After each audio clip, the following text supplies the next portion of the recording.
All right. High head. The high head hollow. Well, we don't have a screw on him yet, but he is hollowed out. When I get the screw in him, and or screws, multiple screws, we'll go ahead and we'll get that cleaned out much better than what it is right now. But what I want to talk about is, if I can find, yeah, I do. Okay, I'm good. I'm kind of doing this on the fly. It's been that kind of day. It's flowing through me, and I'm not talking about,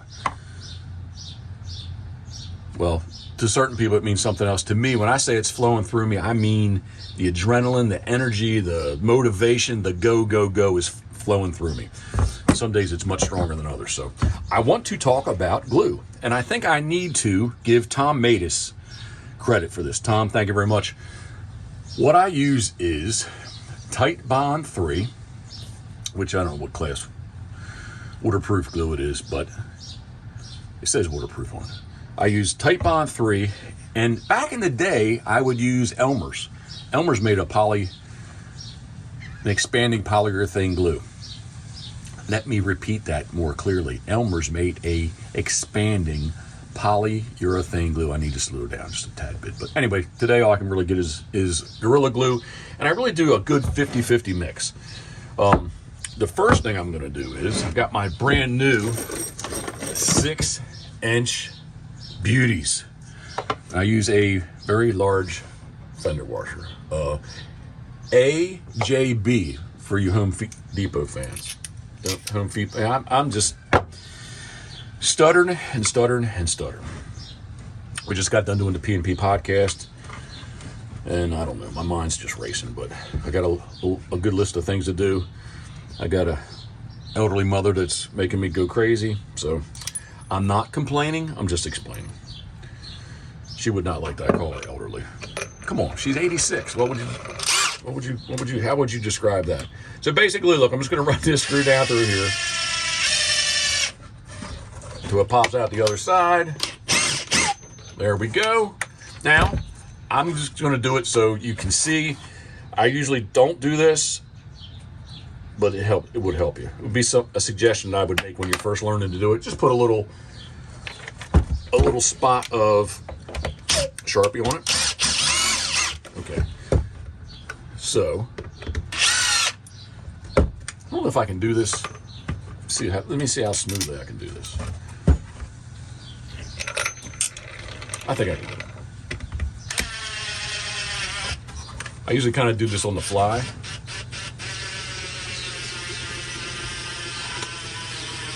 There we go. Just at a little bit of a point sticking out. It's going to be nice to, there, you can see that, I guess. It's going to be nice to stick that head. I guess too, if you're really new to doing this, there you can see where the hole is. Occasionally I will have an issue with splitting the cedar, but my cedar's good. If you wanted to take and drill a pilot hole, you can. But this is the most important part right here. I take an ample amount of the expanding polyurethane glue. Put a real nice dab in the center. This will obviously expand and move outwardly. Whoops, it's nasty. I don't like getting on it. When I do the bodies outside, when I'm going to glue these two together, I do kind of wuss out, put on a black pair of gloves, rubber gloves, just because I don't like what it does. But all I'm going to do here is put a little bit on the outside, like that much, and then just to get good coverage on the bottom, just kind of make sure, kind of get everything wet, overlap a good bit. Again, ample amounts of glue. Get this bad boy on here. There we go. Ooh, it's oozing already. It is oozing already. Maybe I use a little bit more Tite Bond than what I normally would.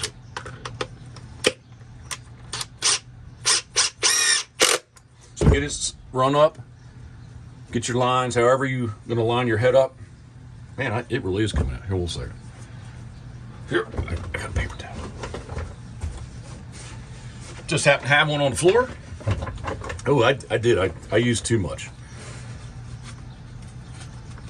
which is not a problem. Better to use too much than not enough. How about it? There we go. However you're lining the head up, I happen to have my little mark there in the front to do that. And I'm going to run this home.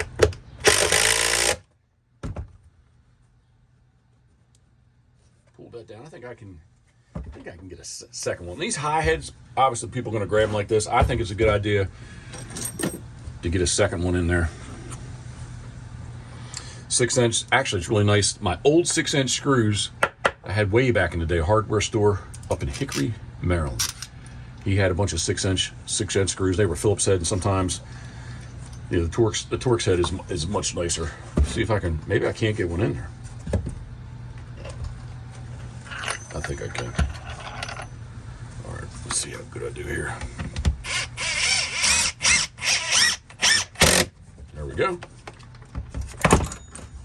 Please be careful. When I did the Foamzillas, not paying attention, I had my hand in a bad spot, and darn if I didn't take that cutting head. Well, that's not a cutting head.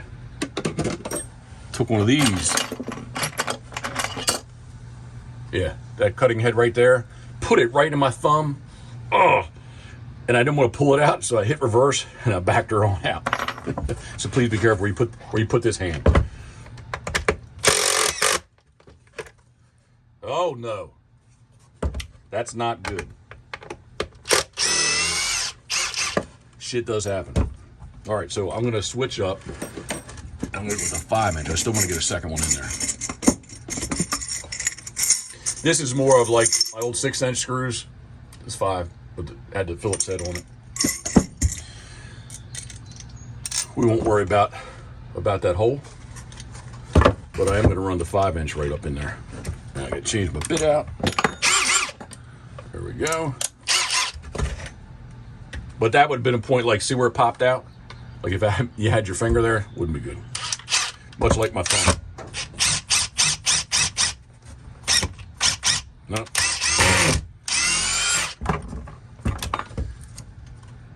We need to find another entrance. There we go.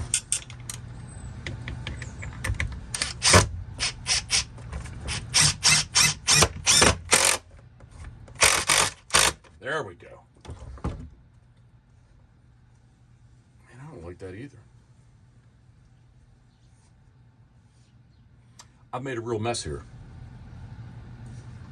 I have.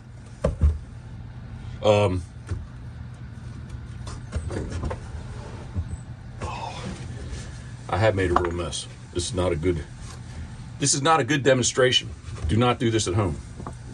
But definitely use the 2 parts, equal amounts of, I like using the Tight Bond 3 as well as the Gorilla Glue. So here is results. Something like that. So this guy's still good to go.